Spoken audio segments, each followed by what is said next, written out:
Alright guys, welcome back again dito sa ating vlog. So update lang dito sa ating Aerox. So nagpalit na tayo guys ng pulley set. Yun makikita nyo, kulay dilaw. So JBT, ang pulley set yung pinalit natin. Testingin lang natin guys.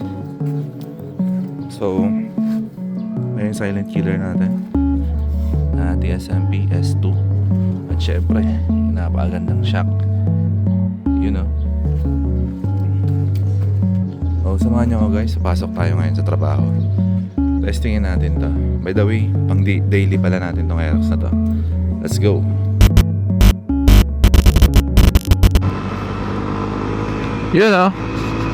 So, ayun na guys, samahan nyo ako today. Papasok tayo ng trabaho. So today is Thursday. So ayan, time check 6:08. Testingin natin guys, tsaka magbibigay tayo ng review dito sa JVT na pulley set na pang Aerox, no? So last time, nung last na vlog natin, nakaano tayo, stock lang na pulley nitong Yamaha Aerox. Tapos naglagay lang tayo ng bola na straight 10 grams. Yun. Okay naman yun, kaya lang parang hindi ko masabi kung nabibitin ba or ewan ko. Parang hindi may labas yung potensyal nitong motor or yung ating silent killer. Kaya nag-decide tayo mamili nitong JBT na pulley set. Actually marami tayong choices of brands, kaya lang dito ako nag-decide sa JBT. Kung tatanungin nyo guys, no, kung saan ko nabili, actually nagtanong-tanong tayo guys sa mga sa mga shop na dyan sa may Paranaque, yung mga nadadaanan natin pag umuwi tayo. Kaya lang naging problema ko, parang feeling ko nagiging overpriced kumbaga ilang shop yung pinagtanungan ko, masyadong mahal. Hindi naman sa kaya lang syempre sayang din yung pera na idadagdag mo, di ba? Pwede mo pang magamit, pambili ng bola, ganito, ganyan. So nag-decide tayo na bumili na lang sa Shopee. So yes, nakuha po natin sa Shopee yung ating pulley set. Sa mga nagtatanong kung saan nabili, ayan na po, yung link ilalagay natin dyan sa ating description box. Nandiyan na po lahat ng kinabit natin dito sa Yamaha Aerox natin. Dyan po nakalagay lahat yung link, description box. Alright, so testingin natin. Nag-iba yung takbo niya guys So kahapon lang natin kinabit to. Yun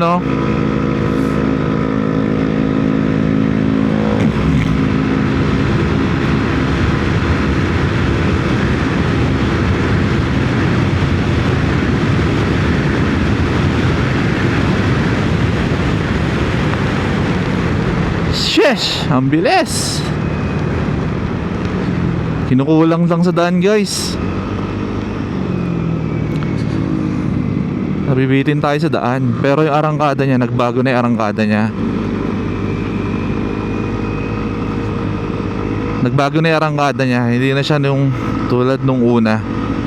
Tsaka mas mabilis niya ma-reach yung 100. Tsaka yung from 0 to 60 niya, ayan na, mas gusto ko na yung response niya. Mas nagiging responsive na siya, no?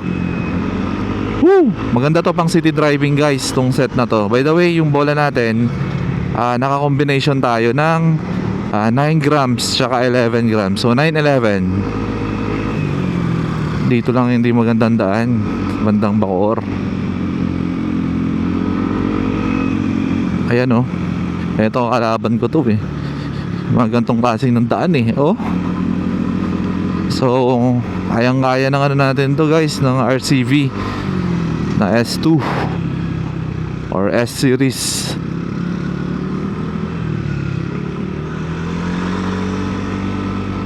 Kaya lang maano talaga ako guys sa ganito yung pangit na daan.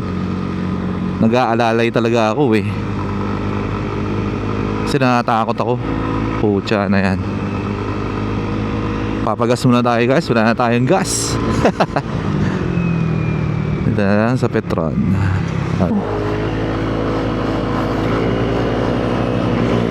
Gumanda na yung ano ng motor natin eh. Ayun o, yung kumbaga yung response niya. Grabe. So ito yung araw-araw na dinadaanan natin.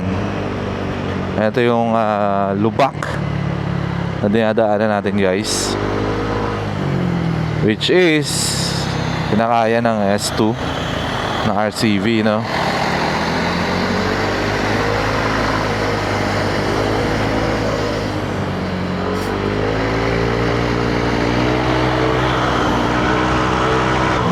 Naririnig nyo ba?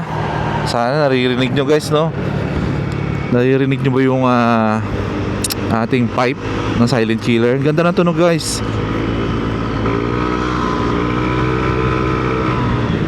Hopya, mani popcorn.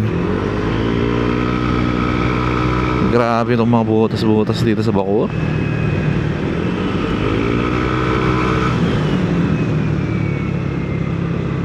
Yawa. Okay guys, so eto yung daily na daan natin dito, ano. Dito sa may pa airport.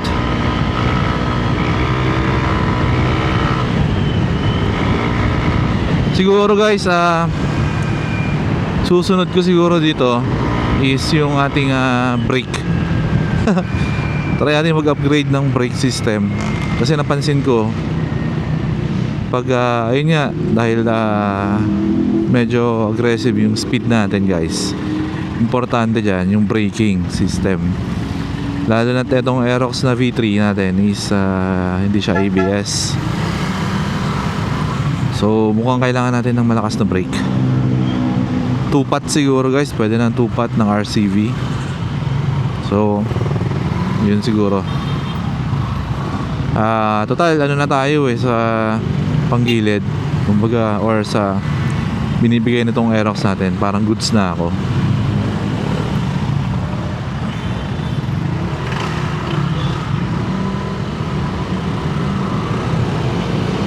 Itong S2 itong TSMP na S2, napaka goods nito guys. Napakaganda nito. Tahimik lang siya, pero pag yung binira mo na, yun yung time na maririnig mo yung pipe, napakaganda, sarap sa tenga.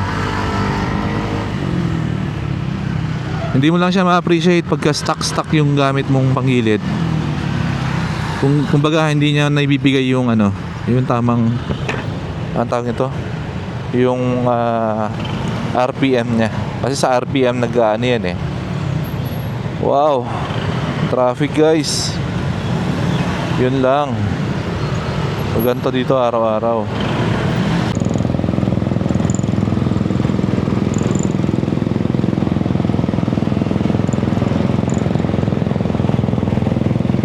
Araw-araw, ganito ang bakbakan.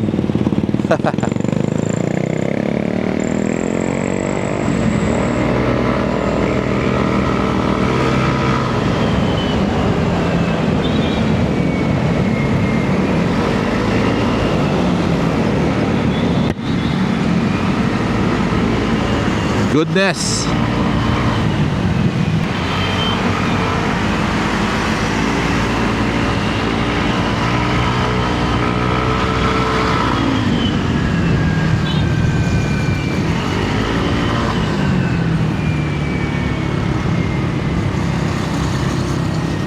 Basta ayun guys, parang importante sa akin yung 0 to 100.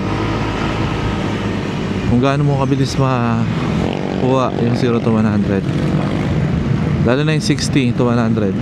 Kasi nandun yung parang overtaking power mo eh. Okay.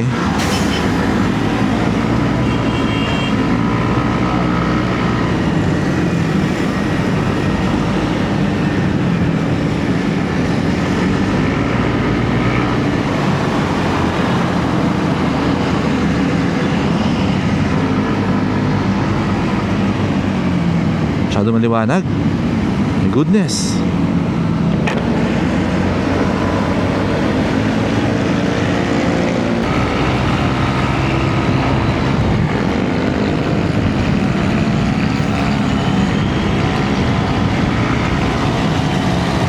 Alam mo dito kagandahan guys, no? Bawat piga mo, nararamdaman mo yung hatak niya. Baga, andun.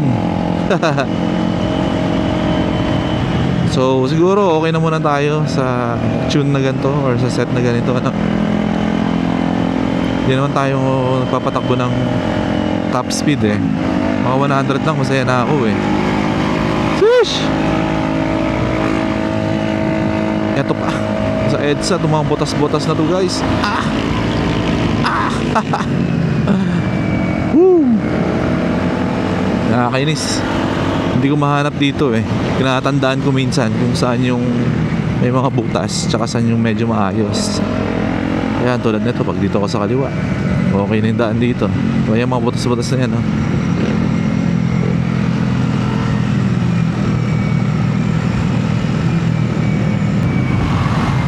Woo! Tanyo yun guys, pucha.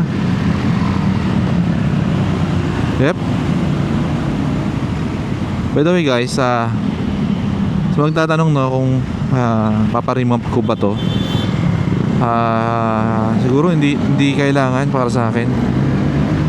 No need to remap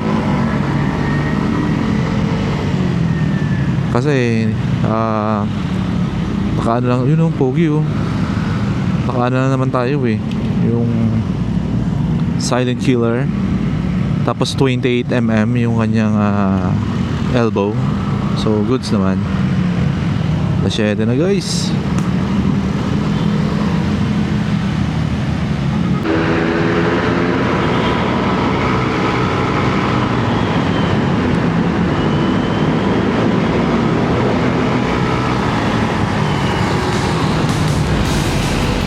Woo!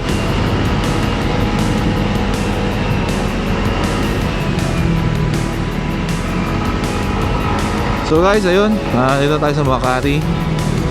Hanggang dito na lang siguro yung video na to guys, no. Medyo traffic na rin at medyo pupukpuk na ako.